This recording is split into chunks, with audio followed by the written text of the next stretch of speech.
ওম শান্তি। আজ 14 অক্টোবর 2023 প্রাত মুরলি। বাবা আজ বলেছেন, মিষ্টি বাচ্চারা আজ্ঞাকারী হও। বাবার প্রথম আজ্ঞা হলো নিজেকে আত্মা ভেবে বাবাকে স্মরণ করো। আজকের প্রশ্ন, আত্মারূপী পাত্রটি অশুদ্ধ কেন হয়েছে? তাকে শুদ্ধ করার উপায় কি? উত্তর, ব্যর্থ কথা শুনে এবং শুনিয়ে আত্মারূপী পাত্রটি অশুদ্ধ হয়ে গেছে। এই পাত্রটিকে শুদ্ধ করার জন্য বাবার আদেশ হলো, hear no evil, see no evil. বাবার কাছে শোনো, বাবাকে স্মরণ করো, তাহলে আত্মারূপী পাত্র শুদ্ধ হয়ে যাবে। আত্মা ও শরীর দুই পবিত্র হয়ে যাবে। আজকের গীত, যে প্রীতমের সাথে আছে তার জন্যই বরিশন আছে। ওম শান্তি। ওম শান্তির অর্থ তো বাচ্চারা বুঝে নিয়েছে। বাচ্চাদের ক্ষণে ক্ষণে পয়েন্টস দেওয়া হয়। যেমন বলা হয়, ক্ষণে ক্ষণে বাবা ও অবিনাশী উত্তরাধিকারকে স্মরণ করো। এখানে কোনো মানুষকে স্মরণ করার কথা নেই। মানুষ তো কোনো মানুষের বা কোনো দেবতারই স্মরণ করাবে। পারলৌকিক পিতার স্মরণ কেউ করাতে পারে না, কারণ পিতাকে কেউ জানেই না। এখানে ক্ষণে ক্ষণে তোমাদের বলা হয়, নিজেকে আত্মা ভেবে বাবাকে স্মরণ করো। যেমন পিতার সন্তান হলে সবাই বুঝতে পারে এই সন্তান বাবার উত্তরাধিকার নিতে এসেছে। তখন সেই সন্তানের পিতা এবং উত্তরাধিকার দুই স্মরণে থাকে। এখানেও ঠিক সেই রকমই হয়। বাচ্চারা অবশ্য বাবাকে জানে না, তাই বাবাকে আসতে হয়। যারা বাবার সঙ্গে আছে তাদের জন্য এ হলো জ্ঞানের বর্ষা। বেদ শাস্ত্রে যা জ্ঞান আছে সেসব হলো ভক্তিমার্গের সামগ্রী। জপ তপ দান পুণ্য সন্ধ্যা গায়ত্রী ইত্যাদি যা কিছু করে সেসব হলো ভক্তিমার্গের সামগ্রী। সন্ন্যাসীরাও হলো ভক্ত। পবিত্রতা ছাড়া কেউ শান্তিধামে ফিরে যেতে পারবে না, তাই তারা ঘর সংসার ত্যাগ করে। কিন্তু সমগ্র দুনিয়ার মানুষ তো এমন করবে না। তাদের এই হঠযোগ ড্রামাতে ফিক্সড আছে। বাচ্চারা, তোমাদেরকে রাজযোগের শিক্ষা দিতে আমি প্রতি কল্পে একবারই আসি। আমার অন্য কোনো অবতার হয় না। রিইনকার্নেশন অফ গড। তিনি হলেন উঁচু থেকেও উঁচু। তারপরে রিইনকার্নেশন অফ জগৎ অম্বা ও জগৎ পিতাও অবশ্যই হওয়া উচিত। বাস্তবে রিইনকার্নেশন শব্দটি কেবল বাবার জন্য ব্যবহৃত হয়। সদ্গতি দাতা হলেন একমাত্র বাবা। যদিও প্রতিটি বস্তু পুনরায় রিইনকার্নেট হয়। যেমন এখন ভ্রষ্টাচার আছে, তো বলা হবে ভ্রষ্টাচার রিইনকার্নেট হয়েছে। পুনরায় ভ্রষ্টাচার হয়েছে, পুনরায় শ্রেষ্টাচার আসবে। রিইনকার্নেট তো প্রত্যেকটি বস্তুর হয়। এখন হলো পুরানো দুনিয়া, পুনরায় নতুন দুনিয়া আসবে। নতুন দুনিয়া আসার পরে বলা হবে আবার পুরানো দুনিয়া আসবে। এই সব কথা বাবা বসে বোঝাচ্ছেন। যখন এখানে বসে থাকো তখন সর্বদা এমন ভাববে, আমি আত্মা, আমার পিতা আদেশ করছেন যে আমায় অর্থাৎ পিতাকে স্মরণ করো। বাচ্চারা ছাড়া তো আর কেউ পিতার আদেশ প্রাপ্ত করবে না। বাচ্চাদের মধ্যেও কেউ আজ্ঞাকারী হয়, কেউ আবার অবজ্ঞাও করে। বাবা বলেন, হে আত্মারা, তোমরা আমার সঙ্গে বুদ্ধির যোগ লাগাও। বাবা আত্মাদের সঙ্গে কথা বলেন। বাবা ব্যতীত কোনো বিদ্বান পণ্ডিত ইত্যাদি এমন বলবে না যে আমি আত্মাদের সঙ্গে কথা বলি। তারা আত্মাকেই পরমাত্মা ভেবে নেয়। তারা হলো ভুল। তোমরা বাচ্চারা জানো, সে বাবা এই শরীর দ্বারা আমাদেরকে বোঝাচ্ছেন। শরীর ছাড়া তো অ্যাক্ট করা সম্ভব নয়। সর্বপ্রথমে তো নিশ্চয় চাই, নিশ্চয় ব্যতীত কিছুই বুদ্ধিতে বসবে না। প্রথমে নিশ্চয় চাই আমাদের, অর্থাৎ আত্মাদের পিতা হলেন নিরাকার পরম পিতা পরমাত্মা এবং সাকারে হলেন প্রজাপিতা ব্রহ্মা। আমরা হলাম ব্রহ্মা কুমার কুমারী। সব আত্মারাই হল শিবের সন্তান, তাই শিব কুমার বলা হবে, কুমারী নয়। এসব কথা ধারণ করতে হবে। ধারণা তখন হবে যখন নিরন্তর স্মরণ করবে।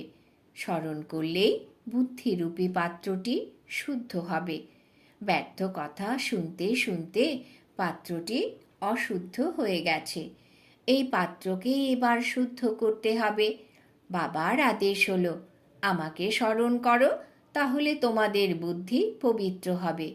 তোমাদের আত্মায় খাদ বা অশুদ্ধি পড়েছে, এখন পবিত্র হতে হবে। সন্ন্যাসী বলেন, আত্মা হলো নির্লেপ, অর্থাৎ যার ওপরে কোনো লেপ বা প্রভাব পড়ে না। বাবা বলেন, আত্মাতেই খাদ পড়েছে, অর্থাৎ অশুদ্ধির প্রভাব পড়েছে। শ্রীকৃষ্ণের আত্মা ও শরীর দুই হল পবিত্র। দুই পবিত্র কেবল সত্যযুগে হয়, এখানে তো হতে পারে না। তোমরা আত্মারা নম্বর অনুসারে পবিত্র হচ্ছ, এখনো সম্পূর্ণ পবিত্র হওনি। কেউ পবিত্র নয়, সবাই পুরুষার্থ করছে। শেষে নম্বর অনুযায়ী সবার রেজাল্ট বেরোবে। বাবা এসে সব আত্মাদের আদেশ করছেন যে আমাকে স্মরণ করো, নিজেকে অশরীরী ভাবো, দেহে অভিমানী হও। মূল কথাটি এই যে বাবা ব্যতীত কেউ বোঝাতে পারবে না।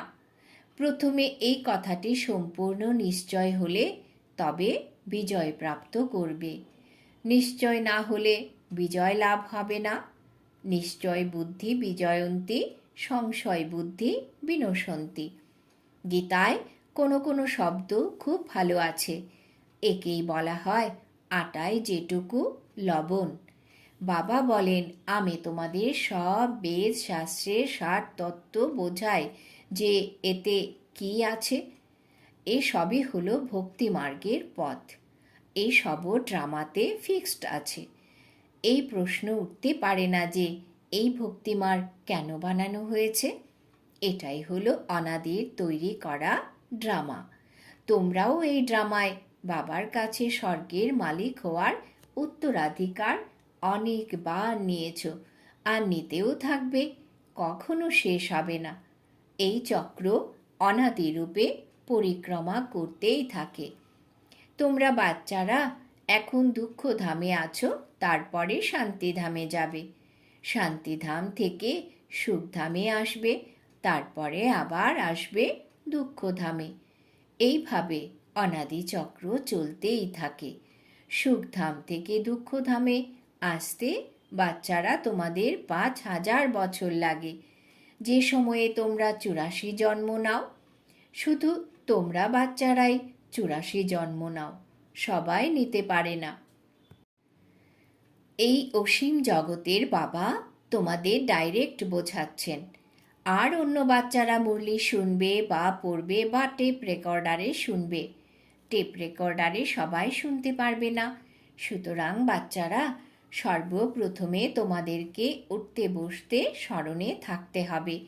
মানুষ তো রাম নামের মালা জপ করে রুদ্রাক্ষের মালা বলা হয়, তাই না? এবারে রুদ্র তো হলেন ভগবান। এই মালাতে আবার মেরুদানা একত্রিত আছে, সে তো বিষ্ণুর যুগল স্বরূপ। তারাকে এই মাতা পিতা যারা বিষ্ণুর দুই রূপ লক্ষ্মী নারায়ণে পরিণত হন, তাদের মেরুদানা বলা হয়। ফুল হলেন শিব বাবা, তারপরে মেরুদানা হলেন মাম্মা বাবা, যাকে মাতা পিতা বলা হয়। বিষ্ণুকে মাতা পিতা বলা যাবে না। লক্ষ্মী নারায়ণকে তাদের সন্তানরাই মাতা পিতা বলে ডাকবে। আজকাল তো সব দেবী দেবতাদের মূর্তির সামনে গিয়ে বলে তমেব মাতাশ্চ পিতা তমেব। ব্যাস, যদি কেউ একজন মহিমা করে তো সবাই তাদের ফলো করা শুরু করে দেয়। এ হলো আনরাইটিয়ার্স দুনিয়া। কলিযুগকে বলা হয় আনরাইটিয়ার্স, সত্যযুগকে বলা হয় রাইটিয়ার্স। সেখানে আত্মা ও শরীর দুই পবিত্র হয়। সত্যযুগে কৃষ্ণ হয় ফর্সা, আর শেষ জন্মে কৃষ্ণের আত্মা হয়ে যায় শ্যাম। এই ব্রহ্মা সরস্বতী এই সময় শ্যাম বর্ণ। আত্মা কালো হয়েছে, তাই তার গহনা অর্থাৎ দেহটিও কালো হয়েছে।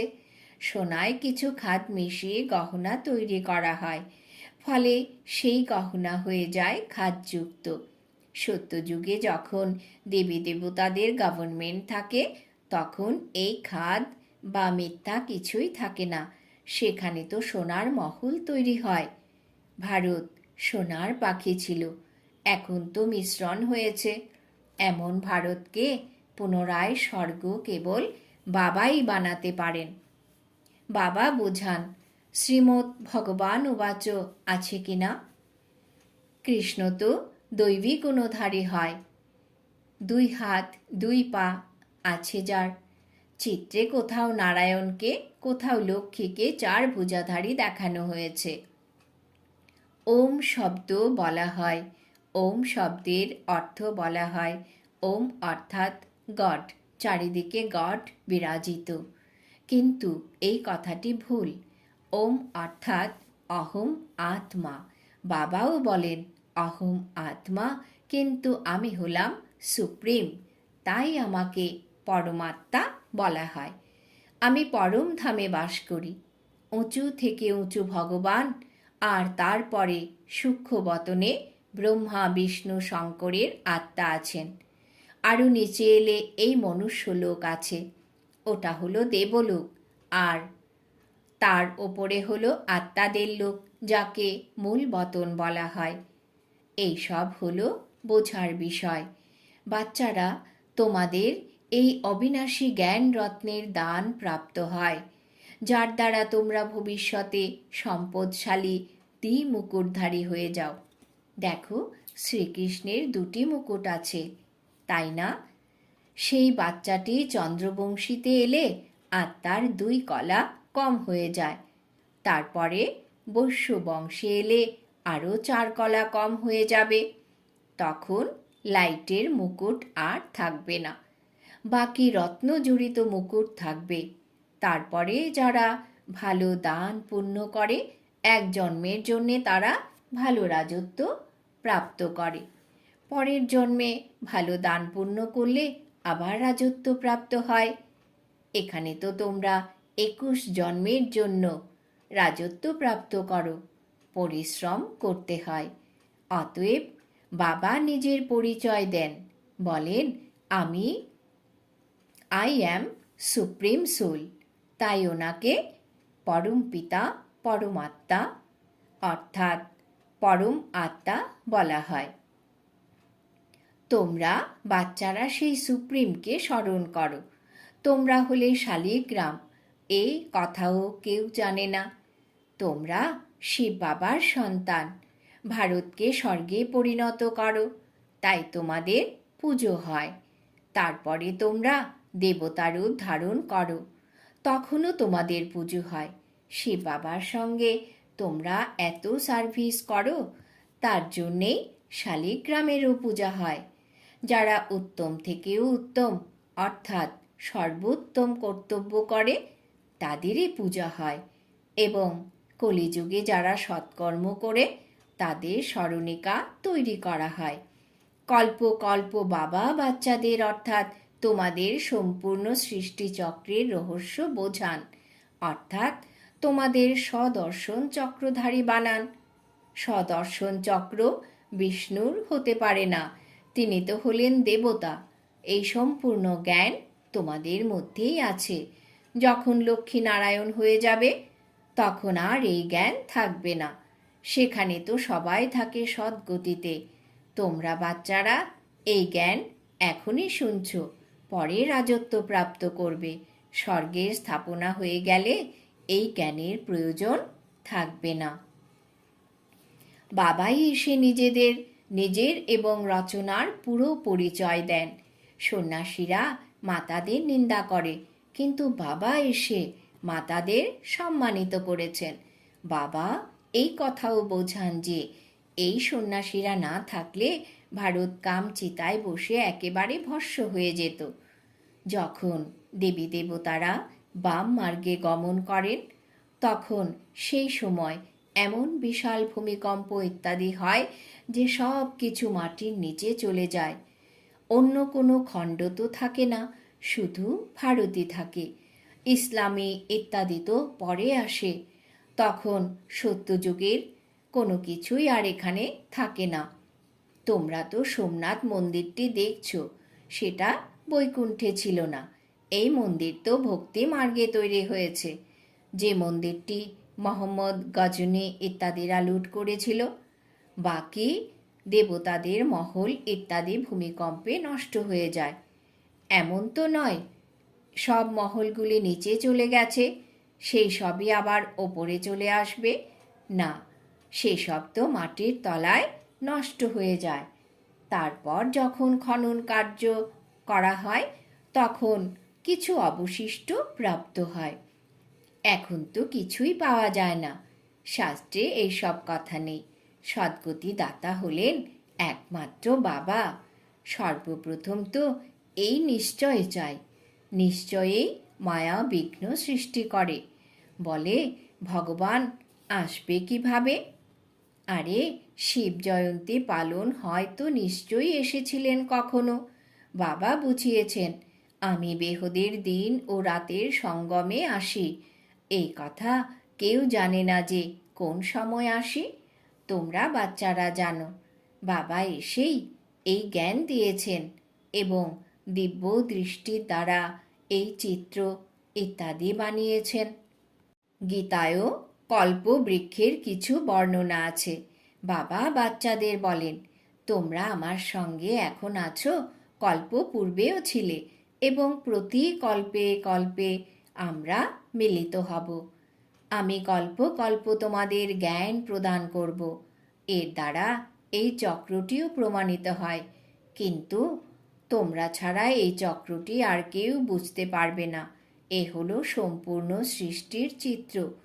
কেউ নিশ্চয়ই তৈরি করেছে। বাবাও বোঝান, বাচ্চারাও এই চিত্রের বিষয়টি নিয়ে বোঝায়। আচ্ছা, মিষ্টি মিষ্টি হারানিধি বাচ্চাদের প্রতি মাতা পিতা বাপ দাদার স্মরণের স্নেহ সুমন আর সুপ্রভাত। আত্মাদের পিতা ওনার আত্মারূপী বাচ্চাদেরকে জানাচ্ছেন নমস্কার। আমরা আত্মারূপী বাচ্চারা আমাদের মাতা পিতা বাপ দাদাকে জানাই স্মরণের স্নেহ সুমন সুপ্রভাত, নমস্কার। ধারণার জন্য মুখ্য সার।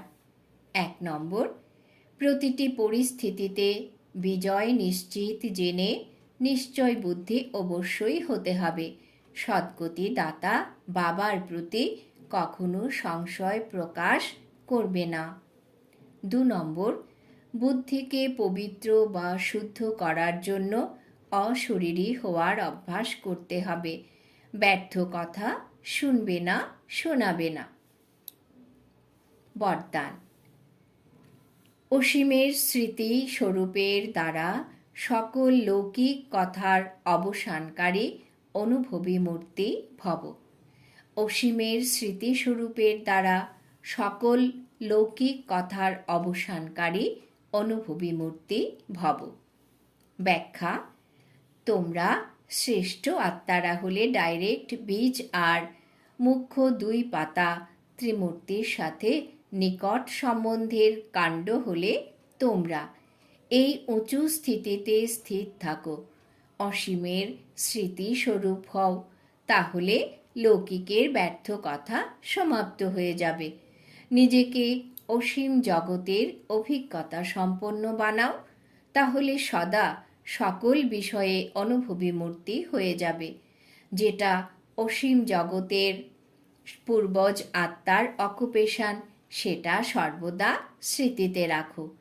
তোমাদের পূর্বজদের কাজ হলো অমর জ্যোতি হয়ে অন্ধকারে উদ্ভ্রান্ত হওয়া আত্মাদেরকে সঠিক দিশা দেখানো। স্লোগান: কোনো কথাতে বিমর্ষ হওয়ার পরিবর্তে আনন্দের অনুভব করাই হলো মস্ত যোগী হওয়া। কোনো কথাতে বিমর্ষ হওয়ার পরিবর্তে আনন্দের অনুভব করাই হলো মস্ত যোগী হওয়া। আজকের সমান আমি অনুভবী মূর্তি আত্মা। ওম শান্তি।